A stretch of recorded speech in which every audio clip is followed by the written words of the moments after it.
Assalamualaikum warahmatullahi wabarakatuh, sahabat-sahabat semua, teman-teman semua. Jadi saya mau bagi-bagi cerita lagi. Tadi ada pertanyaan dari teman-teman tentang kenapa berzikir nafas nggak bisa fokus, kenapa berzikir nafas kok tidak bisa kusuk, pikirannya melayang kemana-mana. Nah, jadi coba kita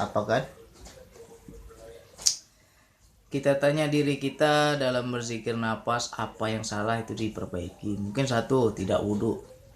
Nah, wudhu sudah bang, apalagi mungkin tubuhnya nggak rileks duduknya. Duduknya sudah rileks bang, lantas apa lagi, kenapa sampai nggak bisa masuk pada kesadaran, kenapa pikirannya masih berkelana? Karena pakai pikiran. Jadi bedanya apa bang, saya memakai kesadaran dengan memakai pikiran, itu bedanya di mana? Nah, jadi kita harus paham dulu tentang kesadaran. Makanya selalu kita ulang-ulang, sadar Allah itu seperti apa, itu harus kita pahami. Sehingga kita ketika berzikir nafas, kita itu benar-benar pakai kesadaran, bukan pakai pikiran. Nah, terus ada lagi yang bertanya tadi, apakah karena banyak dosa saya bang, sehingga ketika berzikir nafas nggak fokus ke Allahnya? Nah, itu juga bisa jadi penyebab. Penyebabnya bukan karena dosanya, tapi karena merasa berdosa, merasa bersalah. Itu juga akan menjadi hijab. Kita nggak boleh dalam menuju Allah, aku salah, aku dosa, aku salah, aku dosa. Itu kayak diratapi itu kesalahan itu. Nggak boleh kita terlalu meratapi kesalahan. Berarti kita tidak yakin Allah itu Maha Pengampun. Sebesar apapun dosa kita, kalau kita betul-betul minta ampun sama Allah, sungguh-sungguh sama Allah, bersih dosa itu. Asalkan sungguh-sungguh.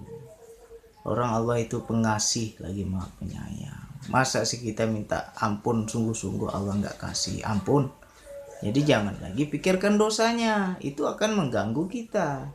Jadi sekali aja, ya Allah, aku ada salah, aku mohon ampun ya Allah, bersihkan dosa-dosaku selama ini ya Allah, aku kotor selama ini, bersihkan ya Allah, ampunkan dosa-dosaku. Nah, kalau kita sudah minta sekali aja udah, nggak usah lagi kita pikirkan dosaku begini, dosaku begitu ya, jadi hijab. Sehingga berzikir nafas menuju Allah ya nggak bisa jalan, karena terhijab dengan merasa bersalah.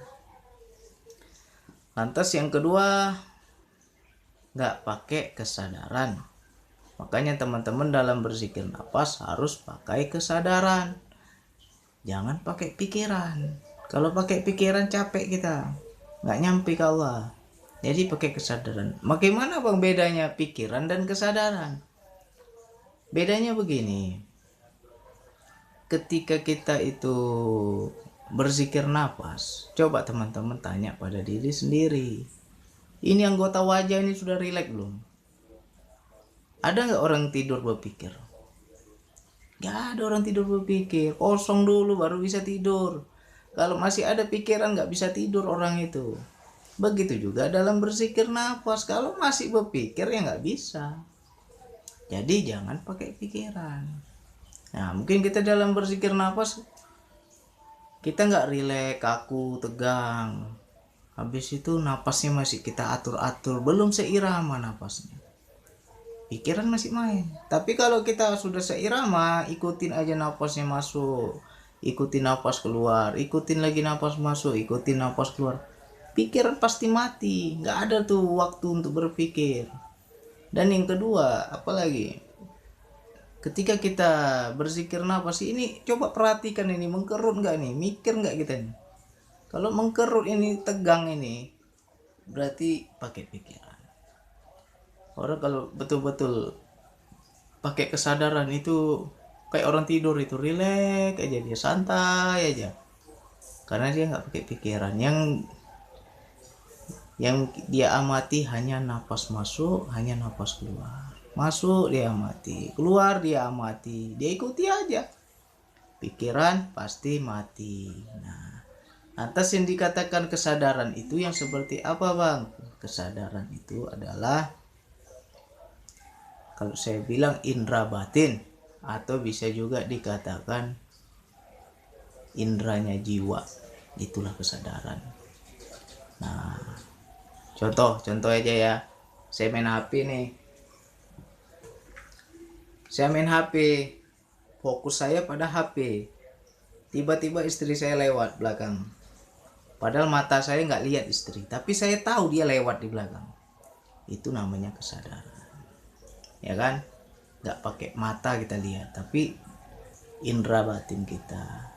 Lantas mungkin teman-teman pernah mengalami ketika berada di tempat angker, atau tempat yang seram, atau tempat yang dianggap ada penghuni makhluk halusnya, atau mungkin di rumah kita sendiri, pernah nggak ngerasain kok merinding ya, tiba-tiba perasaan nggak enak ya, perasaan kayak ada makhluk halus yang sedang memperhatikan kita, ya kan? Mungkin teman-teman pernah merasakan, padahal kita nggak tahu itu makhluk itu di mana berdirinya, di mana dia nongkrongnya, tapi perasaan kita dia ada sekarang, sedang dekat dengan kita, memperhatikan kita. Itu juga namanya kesadaran. Nggak pakai mata lihatnya. Nah, jadi lihatnya merasakan itu namanya kesadaran. Rasanya ini wilayah rasa. Apalagi yang dikatakan kesadaran? Mungkin teman-teman naik motor ini, atau naik mobil. Kita naik motor bisa kita bawa tidak bertabrakan. Itu motor wajar kecil. Lantas bagaimana kalau kita bawa mobil yang besar atau bus? Kita naik bus, pasti kesadaran kita meluas seluas sebesar bus tadi. Jadi seperti sudah satu badan, seperti sudah satu raga kita sama bus. Ketika kita bawa bus nggak nyenggol, itu juga namanya kesadaran. Cuma kita nggak paham selama ini, ya kan? Bus besar nih, kenapa bus besar ketika dia mau nggak tertabrak, dia mau nyalip mobil nggak tabrak, padahal besar itu, padahal dia nggak ngelihat, tapi dia pakai insting, pakai rasa, pakai kesadaran. Nah, itu namanya kesadaran. Begitu juga kita sama Allah. Dalam berzikir nafas, kita nggak bisa mengingat Allah. Apanya Allah yang kita mau ingat? Mau ingat namanya? Namanya belum Allah, baru nama. Sementara zat Allah itu laisa kamislihi syai'un, tak diserupakan dengan apapun. Apanya Allah yang mau kita ingat-ingat? Nah, jadi nggak bisa, Bang. Oh ya udah, pakai kesadaran. Berarti Allah itu hanya bisa disadari. Aku sadar Allah itu dekat. Allah bersamaku. Allah menyaksikanku. Allah meliputi diriku. Macam-macam. Itu disadari aja. Ketika kita pakai kesadaran, pasti pikiran mati. Nah, mungkin teman-teman gak paham tentang kesadaran ini. Makanya zikir nafas berpikir, gak bisa lah dipikir-pikir Allah itu. Nanti yang ada apa? Banyak efek bagi jasad. Bisa pusing, bisa tengkuknya berat, bisa lemes, bisa apa lagi? Bisa muntah-muntah. Karena apa? Pakai pikiran. Macam mana kita mau menerjemahkan zat kalau pakai pikiran? Ya nggak bisa. Karena dia tak serupa dengan apapun, ya pakai kesadaran. Sadari aja udah. Nah, apabila itu kita sudah paham tentang kesadaran ini, ketika sholat pasti kusuk. Aku merasa aku bersolat ini berhadapan sama Allah. Yang kusembah Allah di depanku. Ya kan? Kesadaran kita berhadap-hadapan. Bukan berarti Allah itu di depan. Bukan itu maksudnya. Maksudnya itu adalah kita itu menghadap ke Allah gitu. Nah, jadi Allah itu kan tak bertempat, tak di depan, tak di samping, tapi kita kesadaran kita itu seolah-olah begitu. Nah, jadi coba itu dipakai. Makanya dalam berzikir nafas, kalau merasakan sensasi, abaikan. Kita lagi DN nih, tiba-tiba stop cahaya tuh kan, wah, ketemu lagi lorong. Wih, asik kali tuh lorong itu, kita liatin terus, itu pikiran main. Makanya nggak boleh diperhatikan, nggak boleh dicari-cari, nggak boleh kita terlena di situ. Nanti pertama lihat lorong, terowongan, kita waduh, itu ujungnya kemana ya, kita ikuti. Nah, udah ikuti kok nggak tembus-tembus ini, ujungnya mana, nggak habis-habis ini ya, itu pikiran. Dibodohi kita itu. Nah, situ setan sering ganggu itu. Akhirnya apa, dikasih lah tampak inilah, tampak itulah, kita lupa kawannya, lalai kita kawannya, hilang itu sadar Allah. Akhirnya apa, di situ-situ aja kita terjebak, ya kan. Jadi apapun yang kita nampak, entah kita terbang ke langit, entah kita kemana lah sensasinya, abaikan semua. Bukan ini yang ku cari, ini bukan Allah ini. Pindah, jalan lagi, pindah lagi, jalan lagi, apalagi nampak, abaikan lagi, tinggalkan semua. Itu yang betul.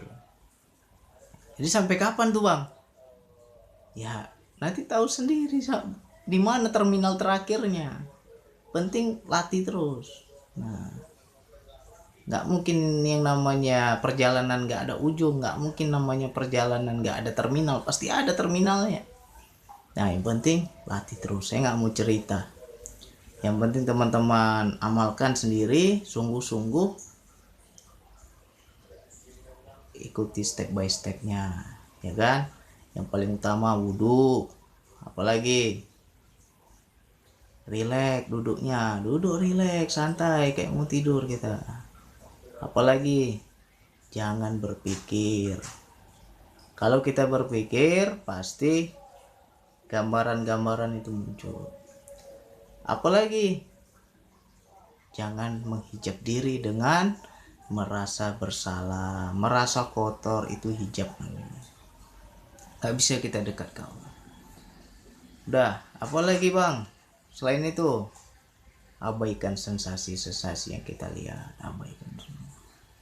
Jadi kalau teman-teman merasakan sensasi spiritual dalam berzikir nafas, itu baru alam main-main. Jangan kita tertipu di situ. Situ-situ ya putar aja itu. Gak ada jalan ke Allah itu. Nah, jadi jangan tertipu. Pokoknya ingat pesan saya, kalau nampak ini abaikan, tinggalkan. Nampak lagi, abaikan lagi. Nampak lagi, abaikan lagi. Terus saja, lurus saja ke Allah. Nah, semoga yang ini bisa dipahami. Lebih dan kurangnya mohon maaf, ya kan. Belajar terus, latih terus. Saya aja masih berlatih terus, ya kan. Ini teman-teman juga latih. Nanti cerita di grup. Kita ngaji sama-sama, kita bahas sama-sama. Pengalamannya apa aja biar saya bisa arahkan. Bang, saya gini-gini, udah benar atau salah nih bang? Oh, ini udah benar, lanjut. Oh, gini-gini nih bang, gimana? Salah, kesini jangan ke sana. Nanti saya bisa arahkan. Jadi untuk teman-teman semua yang sungguh-sungguh pasti dapat. Yang penting ada kesungguhan. Ya, latih terus. Yang penting jangan banyak pikiran. Gak usah pakai pikiran. Pokoknya anggap satu, mau tidur. Orang mau tidur nggak ada pakai pikiran. Jadi kita amati nafas. Masuk amati aja. Keluar amati aja. Pikiran pasti mati. Oke, dilatih terus. Sekian dari saya. Wassalamualaikum warahmatullahi wabarakatuh.